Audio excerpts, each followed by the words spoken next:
A Dandere is a type of character who seems shy and really nervous on the surface, but underneath they have a sweet and kind personality that they really want to show to the people they care about the most.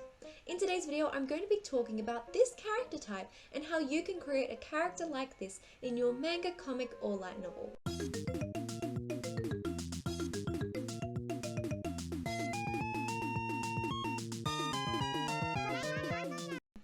First of all, what is the difference between a Dandere and a kuudere? These are two dere types that typically get mixed up. A kuudere is a character type who seems cold and emotionless on the surface, but underneath they have a sweeter and kinder personality.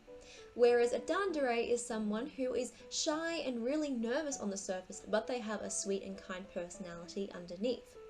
So as you can see, these two character types are different because of how they show up on the surface. So previously I've made a video about how to write a kuudere character, and today I'll be discussing how to write a Dandere character. My first tip is understand the two main sides to their personality.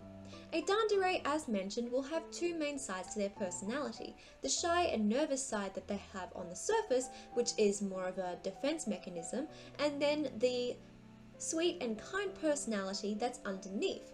They want to be able to show how much they care to the people that they value the most in their lives. However, they're usually too shy and nervous to be able to do this, and so when you have a character like this, they usually overthink all of the things they do to avoid making a mistake or disappointing the people around them. Balancing the two sides of these personalities is key to writing a good Dandere character, because you need to understand how they would show up on the surface to people around them, and you need to also understand who they are under the surface, the side of themselves that they only show to the people they can truly trust. My second tip is get to the heart of what they care about the most. As mentioned, a Dandere is a really caring and sweet character. They're just someone who has been hurt in the past and they are really nervous of showing that side of themselves to the other people around them. In order to begin showing this character's true side, you need to get to the heart of what they care about the most. Whether it is a certain person in their lives that they care about the most, whether it's a particular interest, or whether it is a goal that they have that they are really wanting to strive towards. Get to the heart of what they care about so you can better understand who this character is and why they might be working towards that. You can also look at the character's backstory as well and create a backstory that puts emphasis on this thing that they care about and explains more why they care about this and why it is important that they achieve this and they let their guard down so that they can go towards this goal. My third tip is create an environment that shows their shy side. When you see a Dandere character in a manga or a novel, you'll usually see that they are put in situations that can really show their nervous side. And for you to create this Dandere, I think it's important to show those moments. It's like the before and after. And at this point, you're showing the before, who they are before in these moments in your story. So put them in situations where they might feel overwhelmed, flustered, or nervous. Maybe they have to be around someone that maybe they feel really nervous around. Maybe they have to do something that makes them feel scared or nervous. But in all of these moments, it's opportunity for character development. It means that they can work on these things that they are afraid of so they can learn to become a better person, so they can learn to become this person that they hide in themselves because they are nervous of showing that true side of themselves on the surface. My fourth tip is consider what it takes for them to become closer to others. Throughout the story, as you further develop this character, you need to then think about how you can let this character become closer to others.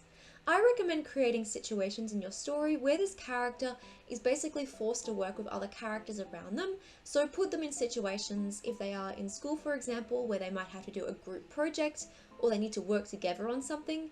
If this character is in work, for example, maybe they have to do a particular job with someone that they may not necessarily get along with, but this person helps them to get out of their comfort zone and grow as a character. Think about what it takes for this character to get closer to others and put them in situations that really forces this character to get from A, the beginning, and then B, towards the character that they really need to become in your story. My fifth tip is show what happens when they let their guard down.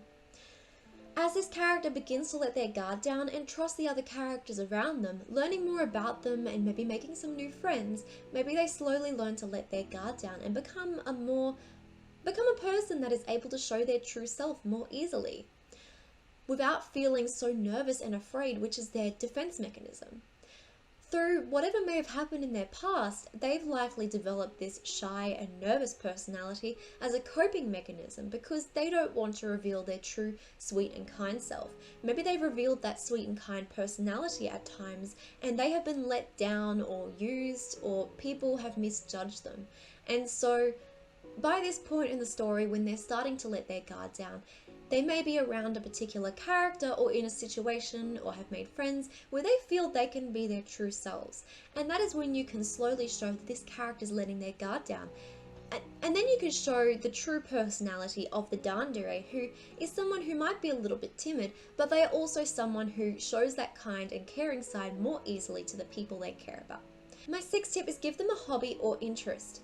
I personally believe that every character should have a hobby or interest. I think it adds a lot of interesting attributes to a character in their personality. When creating your Dandere character, try giving them a special hobby or interest, something that may help them to build a stronger connection to the people around them. For example, maybe the other characters learn that this character is really good at piano playing, and maybe they need someone to play the piano for a certain event in the story, and so they end up turning to the Dandere character for help, and the Dandere character is able to use their interests and abilities in order to help those other characters. You can use the Dandere character's hobby or interest as an interesting point in the plot where you can end up revealing more about this character and who they truly are.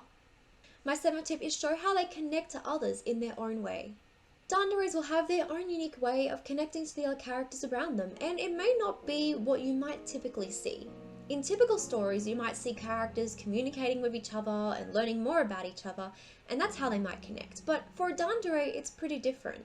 These characters are naturally very quiet, and they're more likely to observe the other characters around them and be the one that pays more attention quietly to those characters' interests without directly giving it away on the surface.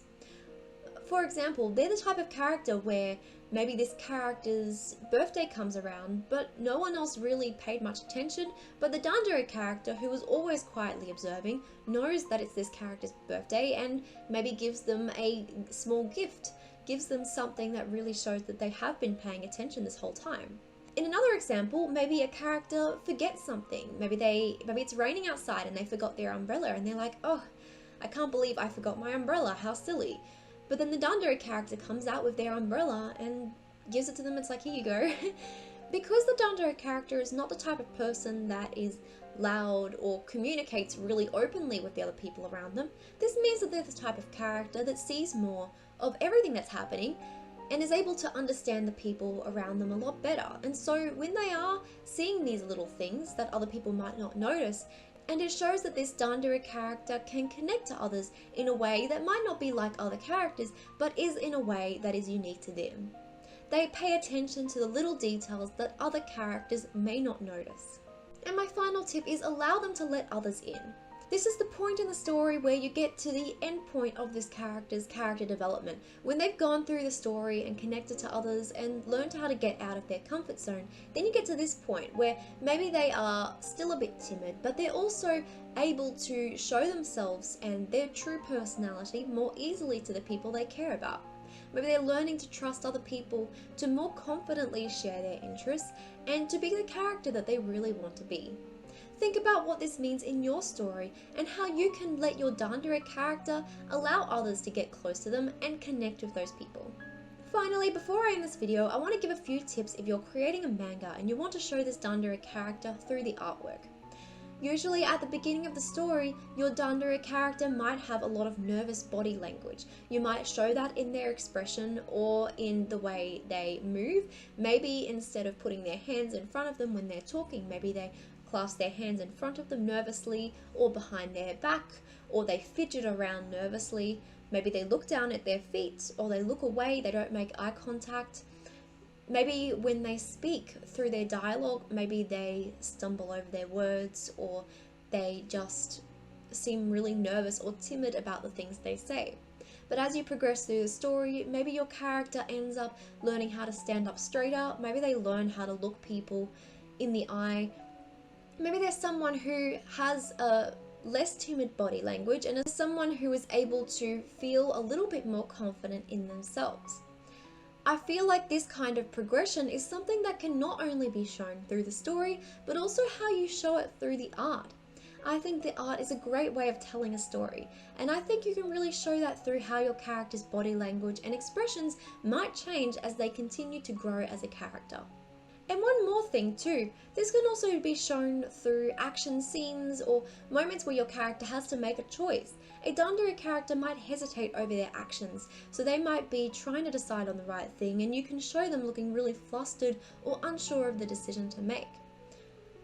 I think how characters make decisions can also reveal a lot about who that character is.